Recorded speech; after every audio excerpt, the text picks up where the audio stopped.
correspondant en Chine et je reviens du Xinjiang, donc au nord-ouest de la Chine, où j'ai passé une semaine pour un reportage pour Géo.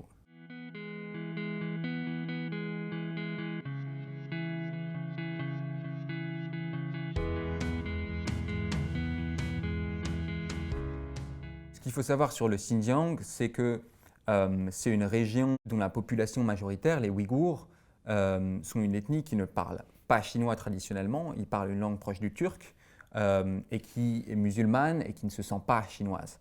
Donc il y a une politique d'assimilation assez agressive menée depuis l'arrivée au pouvoir des communistes en 1949. Ce qui s'est passé de plus récent et qui a motivé ce reportage, c'est l'internement, on estime, 1 million d'Ouïghours dans des camps de rééducation, donc où les gens qui sont considérés comme radicalisés par Pékin, mais ça peut être simplement le fait de pratiquer sa religion, sont envoyés dans des camps où apparemment on leur lave le cerveau, on leur demande d'apprendre des chants communistes, d'adorer le parti et de renoncer à leur religion. Là où le Tibet est interdit aux journalistes depuis la fin des années 2000, le Xinjiang, ce n'est pas le cas. On peut s'y rendre, par contre, c'est très compliqué et de plus en plus, on est complètement fliqué. Mais donc, ça dépend aussi des régions. Le sud est particulièrement tendu. Le nord, comme Urumqi ou Korgos, où je me suis rendu, j'ai pu quand même faire des choses, parler à des gens, jusqu'au moment où on se fait arrêter et où là, du coup, on est soit accompagné par la police en permanence, soit par aussi la propagande locale. Dans certains cas, dans la rue, on s'est aperçu que quand on marchait, la tête des caméras nous suivait. La ville du sud, Kashgar, là, en fait, le sud du Xinjiang est plus ouïghour. Il y a une plus grande partie de la population qui est ouïghour et donc c'est plus sensible aussi. Et donc là, dès notre arrivée à l'aéroport, en fait, en sortant de l'avion, il y a des policiers chinois qui nous ont demandé notre passeport. Je pense du coup qu'ils font ça avec tous les étrangers qui arrivent. Ils nous ont dit « Ah, vous venez faire du tourisme ?» Pas exactement. « Ah, vous êtes journaliste, bienvenue à Kashgar !» Et à partir de là, 3 voitures nous ont suivis dès l'aéroport et nous ont collés au basque en permanence. Et donc ensuite, dans la ville, c'était entre 5 et jusqu'à 15 policiers autour de nous. Il y avait un photographe aussi qui m'accompagnait parfois. Et donc, en fait, ce qu'ils font, c'est une manière de harcèlement. C'est-à-dire que comme il y a des policiers autour de nous, c'est très difficile de parler à qui que ce soit. Les rares fois où on le fait, la personne se fait interroger aussitôt après. Donc nous, on se dit aussi, bon, si on interviewe un touriste chinois, c'est pas gênant. Mais si on parle à un Ouïghour qui éventuellement critiquerait la situation, ça veut dire que lui, ça tirerait des soucis. Dès qu'on parle à des gens et dès qu'on veut poser une question, bon, on se dit, voilà, et les camps, qu'est-ce que vous en pensez?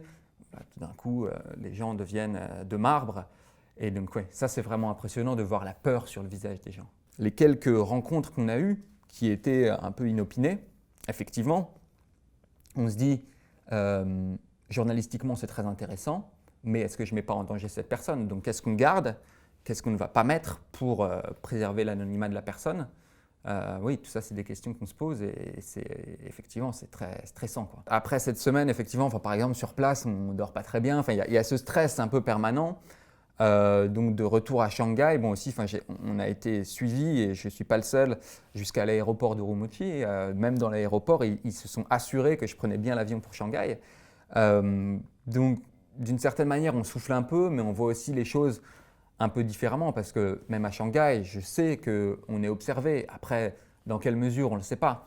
Mais on sait que voilà, sans doute nos communications sont surveillées. Enfin, il y a des moyens.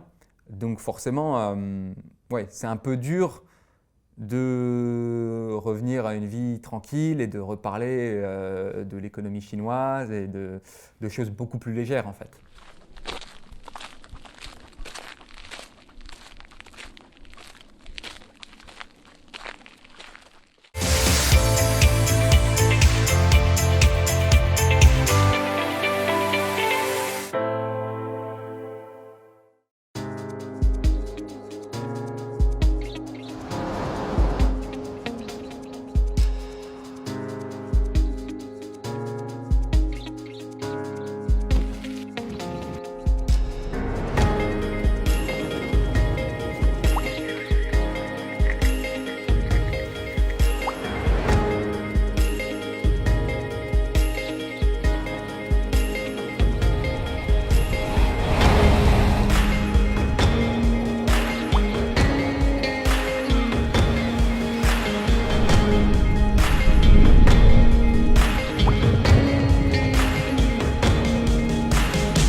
court terme, post-Covid, je pense que les choses vont reprendre comme elles étaient auparavant.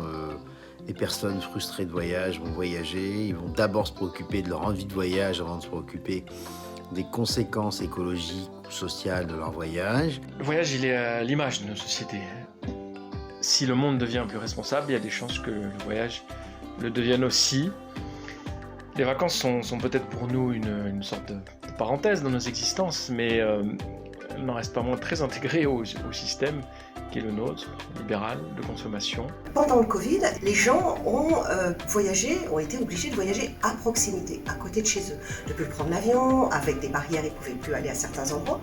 Donc tout ça, ça fait finalement que le voyage va être plus responsable. Cette crise du Covid, dans la tête des gens, c'est quand même une alerte écologique. Je dirais que d'une façon générale, la sensibilisation écologique va monter et qu'en conséquence, on va mettre en place des taxes écologiques. Et ces taxes et cette conscientisation va pousser progressivement l'ensemble des acteurs de la chaîne de valeur du voyage à devenir de plus en plus responsables. Les gens se sont rendus compte qu'ils n'étaient pas obligés de faire 10 000, 30 000, 40 000 km pour finalement trouver des paysages très beaux, des endroits magnifiques touristiquement parlant, et qui les satisfaisaient.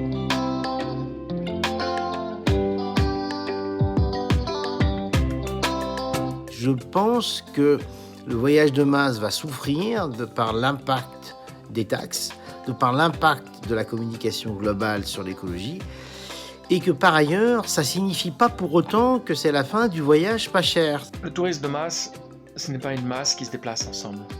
Le tourisme de masse, c'est la somme énorme de voyageurs individuels, parfois en groupe, qui se retrouvent au même endroit. En général, d'ailleurs, tout le monde est un peu amer et déçu de s'apercevoir que autant de gens ont eu la même idée qu'eux. Le voyage populaire et pas cher, c'est pas forcément un voyage de masse. On peut tout à fait faire des voyages dans des petites pousadas en Thaïlande ou au Brésil, ou en France, ou en Europe, qui soient pas forcément élevés. C'est pas le problème réel, la masse. Le problème, c'est la densité.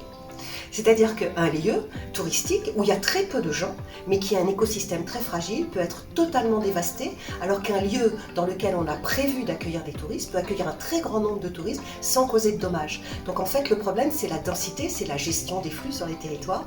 Donc le tourisme de masse en soi, c'est pas vraiment ça le problème.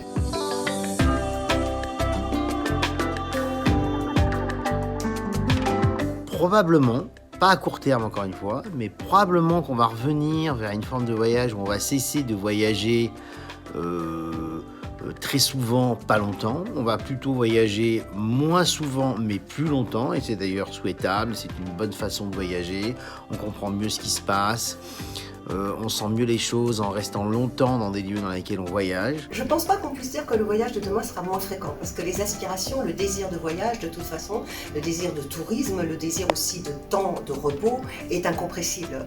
Nous avons besoin de nous ressourcer, de nous revoir, de prendre contact, de voir nos amis, de voir notre famille, de se retrouver avec soi-même tout simplement. Donc je ne pense pas qu'il sera moins fréquent. Par contre, je pense que la consommation du voyage va changer. Il faut continuer, évidemment, à voyager. La seule chose qui s'impose aujourd'hui, c'est de cesser de papillonner, d'abuser de l'aviation à bas coût et à tout bout de champ. Il faut se concentrer sur les pays, les cultures qui nous appellent plus que d'autres. Chacun a ses tropismes et il faut, je crois, approfondir les choses, s'installer ailleurs peut-être, passer plus de temps sur place.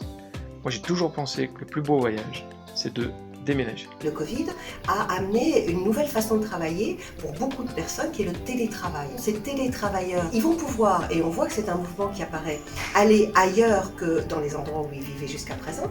Donc partir par exemple un peu plus à la campagne, ou en tout cas un petit peu quitter les grandes villes, et donc se mettre à consommer le voyage d'une façon différente.